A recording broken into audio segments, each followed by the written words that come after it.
His rise in German football has been quite meteoric. Even actually over the course of European football, really, it's been quite remarkable. I wrote a piece on him after the first half of the season for the newsletter, kind of looking at where he's come from, and he's had quite an interesting career.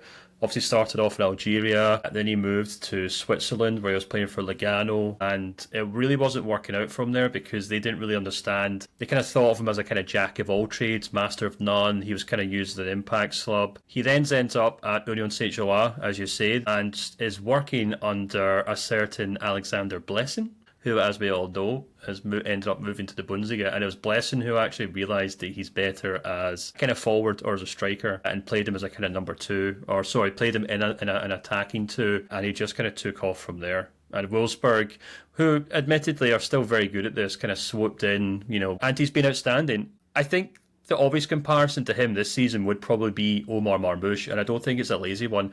He's so quick over 5 or 10 yards. He's got a fantastically low centre of gravity. I remember at the time I wrote about the goal he scored against Bayern Munich, where he basically turns Dayot Upamecano, who is not a slow player by any means, but he turns him and outpaces him to get onto the end of a through ball. And I think that sums him up perfectly well. He can jink by defenders, he can outrun them. He's got a fantastic shot and a pass ability on him as well. And actually, the player that he reminds me of the most, now this is the player that I referenced in the article, was he reminds me a lot of Eden Hazard, certainly as a young player when he obviously was coming through in Ligue 1, and of course as he did in Chelsea.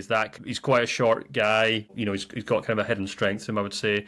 Doesn't get pushed off the ball easily, but his ability to turn with the ball, his ability to turn players, his ability to find space where you wouldn't think it exists, has led to him just absolutely wreaking havoc in the Bundesliga this season. And interestingly enough, in that article itself, there's some fantastic quotes in it, actually. Maximilian Arnold, the Wolfsburg head coach, captain, described him as an unpredictable bouncy ball. Ralph Hasenhüttl was asked about him as well, and he basically, he's asked about what kind of position he played, and Hasenhüttl said, look, we just kind of stick him up front and he does whatever he wants. But I think it makes sense for Amoura. He is, I guess, much like Marmoush, where there's a very obvious appeal to play him out wide, but he's much better centrally, I think, kind of either playing off a striker, playing as a number 10, somewhere in that kind of final third. And it makes perfect sense that clubs like Arsenal, Liverpool and Nottingham Forest are all in for him. And Bayer Leverkusen, of course, if they end up moving on Florian Wirtz and they have to kind of sign a marquee person to replace him, because the thing that should really stand out to these clubs is he scores and creates goals kind of in equal measure from that kind of left side. He showed in Belgium and he's now shown in Germany that he just seems to continue rising to the occasion. So